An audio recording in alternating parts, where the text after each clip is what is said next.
Hello and welcome back to Bizarre History, where my goal is to dive into the history that I was never taught in school.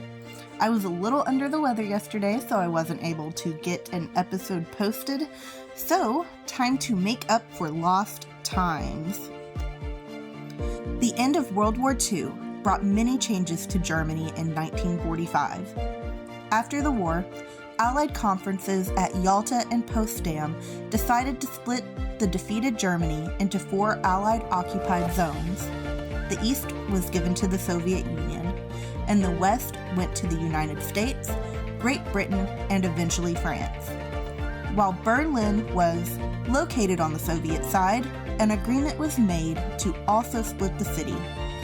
Soviets took the East, while the Allies took the West. This took place in June 1945. The events that followed the divide went down in history, and I believe this was truly bizarre. As you can probably already imagine, the Soviets hated the divide. Since Berlin was within East Germany's border, having to share their communist city with the capitalist Allies stuck like a bone in the Soviet throat, described Soviet leader Nikita Khrushchev. A plan was hatched.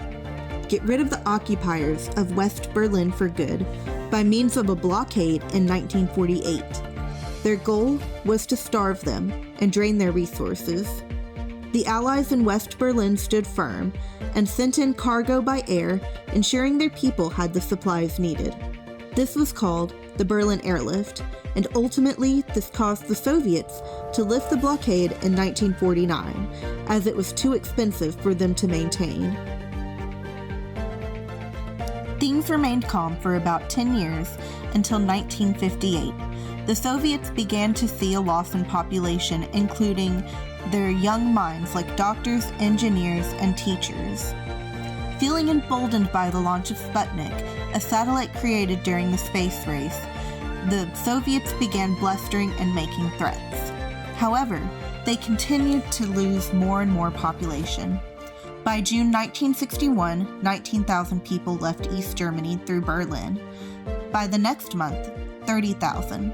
The numbers continued to escalate until the East Germans had decided they needed to act.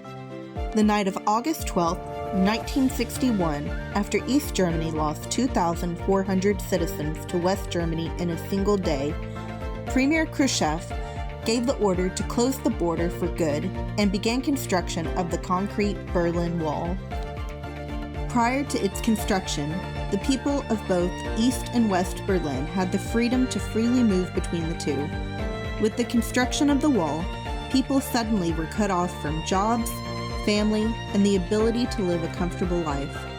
There were 3 checkpoints of entry, but rarely were regular people given the freedom to cross.